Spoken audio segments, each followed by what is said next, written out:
A woman in her 20s suddenly collapsed and fell to the ground. When she woke up in the emergency room, she immediately called her husband. Wanting comfort, she didn't realize that at that very moment, her husband was at the airport flirting with another woman. She asked her husband to come take care of her, but he couldn't care less about her life or death. He simply said that if she wasn't dead, she shouldn't delay him from attending his academic seminar. He told her to call her mother-in-law instead. Lying in her hospital bed, Jong-suk called her mother-in-law, but the woman refused, saying she had things to take care of. With no other choice, she called her own mother. Yet, when her mother answered, she forced a cheerful tone and didn't admit she was sick, because she knew her mother had never fully recovered from a car accident years ago. Still, a mother's instinct immediately sensed something was wrong. Jong-suk was diagnosed with acute kidney failure. After testing, it turned out only her husband's liver was a suitable match for a transplant. But her mother-in-law firmly refused to allow her son to donate, even if it meant her daughter-in-law's death. Her husband said nothing, showing no concern for his wife's life, only rushing to care for his mother when she pretended to faint. Jong-suk's mother confronted the mother-in-law, saying that if her own son were sick, her daughter would have donated without hesitation. But instead of compassion, the mother-in-law brought up the past, accusing Jong-suk's mother of causing a car accident years ago while caring for her grandson. Listening from outside the door, Jong-suk knew the truth, that her own mother had been more gravely injured in that accident, and she herself had given up a promising medical career to return home and care for her children. She had given birth to a son and daughter for the Su family, raised them, and helped them both enter top universities. Yet all those years of sacrifice were met only with scorn from her mother-in-law and indifference from her husband. Desperate to save her daughter, Jong-suk's mother begged Aim for help. But Isim, who had been raised by her, saw it as an unwanted debt to repay and refused, even when offered everything the older woman owned. Jong-suk's condition worsened, and she was rushed into the emergency room.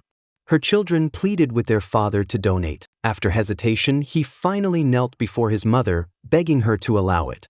Regretful of her son's marriage to Jong-suk, the mother-in-law still resisted, but in the end, the husband decided to donate part of his liver. Jong-suk finally received the transplant and survived. When she woke up and saw her husband by her bedside, instead of gratitude, she was filled with anger. Even weak from illness, she scolded him fiercely. But after recovering and returning home, she quickly fell back into her old role, working tirelessly for the family. She cooked a big meal the very first day, only to face more complaints. Her mother-in-law demanded a luxury handbag, her daughter criticized the breakfast toast, and her husband complained about the coffee. Jong-suk explained everything patiently as usual, but when she saw her family laughing and enjoying themselves together without her, she realized she had always been an outsider. For 20 years, she had been treated like a servant, ordered around by everyone. At last, she snapped. She threw the leftovers into the trash and stormed out. She went on a shopping spree: clothes, cosmetics, fashion accessories, luxury handbags. From a submissive housewife, she transformed herself into a stylish, glamorous woman. This time, she didn't care about the price tags. She only wanted to buy and buy. When her husband saw the endless credit card notifications, he was shocked. But Jong-suk, looking at the messages, calmly admitted they were hers, unaware he still hadn't realized just how much she had changed. When Jong-suk picked up the luxury handbag, she bought one for herself as well. Seeing the purchase notifications popping up on his phone, her husband, Su's son-in-law, was completely stunned. This time she was utterly unrestrained. He loudly questioned his wife. How could she spend the equivalent of a car in a single day? But this time, Jong-suk didn't swallow her anger. She snapped back, strong and unapologetic. Her best friend applauded her bold words. For 20 years, Jong-suk had been the ever-obedient wife. She had given up a promising medical career to live entirely off her husband's allowance. She owned no car, no luxury apartment, no assets in her own name. That night, lying awake furious, she went to her husband's small room, fantasizing about grabbing him and shouting in his face. For years he had used, "I'm too busy with work," as an excuse to sleep in a separate room from Jong-suk. When she approached him tenderly, he only felt disgust. 20 years ago, he had chased her like a mad dog. Now he saw her as an unattractive, worn-out housewife. After contact with her, he felt goosebumps of revulsion. Jong-suk had even gone to beauty salons to maintain herself, but still her husband despised her. She had once been a top student at medical school with a high-paying doctor's job waiting for her. But after a car accident, she chose to return home, become a housewife, and raise the children. She had been trapped for 20 years. Her mother-in-law brainwashed her into being a self-sacrificing wife, pinching pennies, wearing old clothes, managing the house, cooking every meal, and enduring endless nitpicking. To outsiders, she seemed to have married into wealth, but only the mother-in-law was glamorous, always flaunting luxury handbags. Her husband looked successful, admired at the hospital. And she was left playing the role of the perfect housewife. After 20 years without a single luxury purchase, she bought the same handbag as her mother-in-law and made sure to flaunt it in front of her. Her mother-in-law looked at the bag, assuming it was a knockoff, and complimented her taste for copying her style. But Jong-suk snapped back that hers was real. Seeing Jong-suk dressed elegantly, her mother-in-law was stunned. Even the red wine she had never dared drink before, even the girlfriends' gatherings she had never attended, this time Jong-suk held nothing back. Not for herself, but to spite the old lady. And then she made her demand clear: the house deed must carry her name. Jong-suk went to her husband and told him directly that she wanted her name added to the house deed. Of course he refused, but Jong-suk told him she wasn't there to negotiate, she was simply informing him. Her mother-in-law also refused. She said the house had been paid for by her own family and would one day go to her grandson. She even advised Jong-suk not to fight over property for her son's sake. Not wanting to make things ugly, Jong-suk declined the car keys her mother-in-law offered as a consolation, pointing out that the car was less than a year old. When she saw Jong-suk push the keys back, the older woman immediately tucked them happily back into her purse. Now Jong-suk was deeply grateful she hadn't received part of her husband's liver, otherwise she would only have felt more bound to live like a servant. Instead, she felt like a completely different person. She no longer bent over backward or swallowed her anger. Even in front of her mother-in-law, she was no longer meek.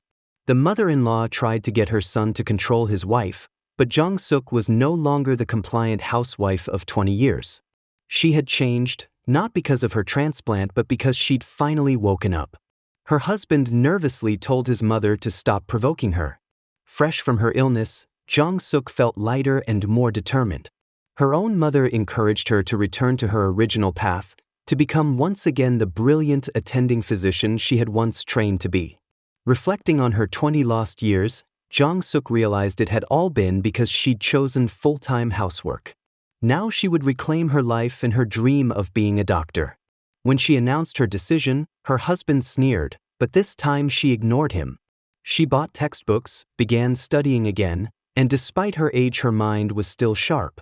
She cooked only for herself, organized her own time, guarded her space, and if her husband wanted to come to her room, she made it clear he had to respect her boundaries. She studied at home and at the library, exercised, and prepared for exams. Finally, after 20 years, Jong-suk walked into an exam hall again. On the day results came out of 50 points, she scored 49, even higher than her son's recent test scores. She started from the very bottom again, sending out resumes, determined to leave the kitchen behind. Yet entering the workforce at 46 was not easy. She had to compete with young graduates, work long nights in emergency wards, and face gravely ill children. Sometimes she wanted to quit. On top of that, her hospital application hit obstacles. Although her grades were excellent, her gap years and age counted against her, and a whisper campaign revealed she'd had a liver transplant. Some of the administrators were hesitant to hire her. Adding to the tension, her husband, who worked at the same hospital, was horrified to discover Jong-suk under the supervision of his first love. His legs nearly gave way when he saw her with his colleagues. He tried to pretend he didn't know her, even kneeling to tie his shoelace to cover his panic. Later, at the nurse's station, he tried to arrange an 4-drip for himself but was told by a new nurse to pay first, which humiliated him. Only the head nurse intervened. Lying there on the bed, he nearly fainted from shock as messages from his lover, Sung, flashed on his phone. She scolded him for not keeping Jong-suk from returning to medicine. He admitted he never thought his wife would actually become a doctor again, much less work at his hospital. In frustration, he called her office, but she didn't answer. Then he opened his email and saw a staff notification. The very doctor who had performed Jong-suk's liver transplant had now also joined the hospital. In such a small place, so many powerful figures had suddenly gathered. Enraged, he stormed over, only to open the door and come face to face with his new supervisor. He had to pretend he didn't recognize the new doctor, quickly extending his hand to greet him. The doctor, however, instantly realized the act. When the supervisor left, his husbandly mask dropped. He tried to persuade the doctor to speak harshly to Jong-suk and discourage her from staying. But to his shock, the doctor was fully supportive of her return to work. All he could do was beg the doctor not to tell anyone that Jong-suk was his wife. The doctor agreed, but their conversation was full of hidden barbs. She demanded to know why the hospital had once promised not to accept Jong-suk, only for her to return and suddenly become one of the residents under her management. It turned out the hospital was desperately short on staff and had no choice but to hire Jong-suk. Sung-hee quickly thought of a solution. Since manpower was lacking, she suggested assigning Jong-suk to work under her husband, Seon-ho. That way, husband and wife would end up in the same department. The moment Seon-ho and their son saw Jong-suk arrive, both were stunned. The son looked lost, and the husband dazed. From then on, Jong-suk threw herself into work. Seon-ho pulled her aside in the corridor, demanding she go back home and stay with the family. But Jong-suk, having returned to her career after nearly dying and seeing her family's true faces, refused to let her husband control her again. During rounds, one of the younger doctors even asked her bluntly why she hadn't divorced yet. Shocked, Jong-suk almost spat out her water. The doctor explained that since her husband had been so callous during her illness, he thought she should have left him already. Jong-suk replied calmly that divorce wasn't such a simple matter. Curious, she asked if the doctor was single. He replied that he was, and that he had been adopted and raised in the US, but he offered no further details about his past. Watching Jong-suk walk away, the young doctor's eyes betrayed a hidden longing. Working alongside her only deepened his admiration. When he first arrived, the entire hospital had buzzed at how handsome he was, but Jong-suk had no time to think about such things. She was exhausted, taking calls in her car, sometimes falling asleep mid-sentence. One evening, returning home worn out, she was greeted by her mother-in-law's endless nagging. Too tired, she simply answered absent-mindedly while washing dishes. Then her teenage daughter suddenly confronted her, angrily demanding why she had to work. The girl believed Jong-suk should be at home taking care of her, just as she had been there for her son during his exams. Furious, the daughter refused to listen and stormed off, texting her complaints to her best friend, who happened to be Sung-hee's daughter. Later, Seon-ho found Jong-suk collapsed on the bed. He tried again to persuade her to quit, but she stood firm. Enraged, he spat that from now on she should never tell anyone at the hospital that they were married, and that she should not expect him to look after her. To his surprise, Jong-suk smiled in relief, saying that suited her just fine. Furious, he stormed out, but lingered at the door to eavesdrop. To his frustration, she wasn't upset at all. The next morning, running late, Jong-suk asked him for a ride. He coldly reminded her of his words. From now on, their professional paths were separate. She had no choice but to take a taxi, while he rushed out too, spilling coffee in his haste. At the hospital elevator, he tried to close the doors to leave her behind, but a foot stopped it. Dr. Roh had held it open for Jong-suk. The two chatted and laughed together in the elevator, and even after stepping out. Seon-ho could only force a bitter smile. During a teaching round, he tested his son harshly, and when the boy stumbled, he turned his sharp questions onto Jong-suk. She too failed to answer. Though she knew her husband was deliberately humiliating her, there was nothing she could do. Later her son tried to comfort her, but she lightly tapped his head, telling him to focus. Watching her son get scolded by superiors pained her deeply, and when the reprimand was over, she ran in, playfully patting his backside and encouraging him. Unfortunately, That tender moment was witnessed by a young nurse who thought such behavior wildly inappropriate. That evening, the hospital hosted a welcome party for Dr. Rowe. At the bar, a nurse dazzled everyone with flashy bartending tricks. The crowd cheered, and Jong-suk chuckled to herself, unimpressed, thinking she looked like nothing more than a skilled bartender. Still, she and Dr. Rowe sat together, chatting happily, while Seon-ho sat across the table, eyes dark with jealousy. Colleagues around them praised him as a devoted husband, especially since he had once been willing to donate part of his liver to his wife. They called such men rare. But upon hearing this, Jong-suk burst out laughing uncontrollably.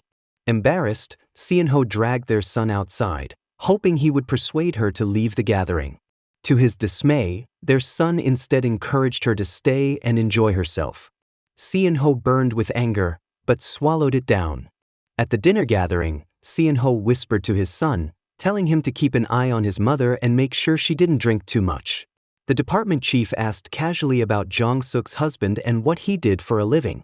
Seon-ho leaned in, waiting to hear how she would answer.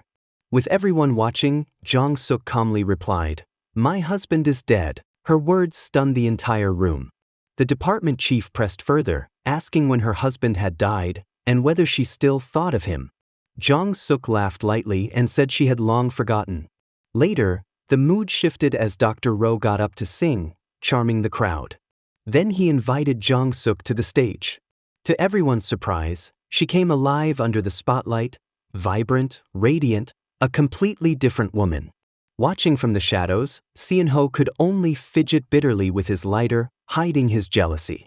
When the dinner ended, Jong-suk hesitated about how to get home. Just then, Dr. Rowe appeared astride a motorcycle, leather jacket gleaming. She smiled boldly and climbed on behind him. As they rode off laughing together into the night, Seon-ho stood nearby, flicking his lighter in frustration, watching his wife slip further from his grasp. For Jong-suk, riding through the city on the back of that bike felt like freedom itself. Tears streamed down her face as the night wind and music washed over her, a full break from years of suffocating as a housewife. She and Dr. Rowe eventually stopped and talked quietly under the stars.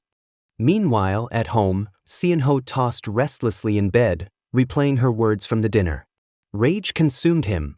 Back when he was young, he had abandoned his first love overseas to marry Jong-suk, who at the time was unmarried and pregnant.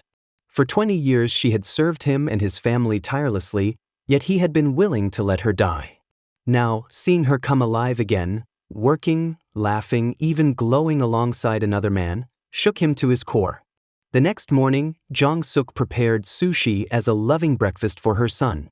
Just as he was about to eat, Im barged in and shamelessly took the food for herself. Jong-suk bristled with disgust, not knowing the whole story, that during the day, Isim often scolded her son harshly, yet at night, the boy and Isim's daughter secretly spent time together. At work, Isim continued to humiliate Jong-suk, criticizing her every move. Her son, seeing this, quietly begged Im to be a little kinder to his mother. But Isim's mind was still clouded by the incident when she had seen Jong-suk pat her son's backside, a gesture she completely misunderstood. To Isim, Jong-suk was already a villain. Meanwhile, Jong-suk's mother-in-law encountered Isim's mother at a beauty clinic. Previously, Isim's mother had mocked her for having a surgically enhanced face, boasting of her natural beauty. But this time, she was caught in the middle of injections herself.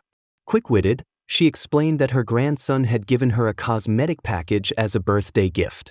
This only deepened the mother-in-law's jealousy, since her own grandson had merely handed her money arranged by Jong-suk. As Isim's mother left the clinic, she happened to see Jong-suk's mother-in-law step into a strange man's car, immediately suspecting an affair. Back at the hospital, Jong-suk found herself once again working near Dr. Rowe. When he stepped in to save a colleague during an accident, everyone cheered him as a hero. Seon-ho, too, burned with jealousy. He felt as if he were reliving his past, his wife laughing with another man, while his own first love also hovered nearby. The entanglement of past and present relationships was suffocating him. For Jong-suk, the greatest shock came when she discovered she had been assigned to work directly under Isim, her husband's first love. Now, under one roof, gathered were her husband, her son, and the woman who had once meant everything to him. As Valentine's Day approached, Sim struggled watching Seonho's wife return to work radiant and independent,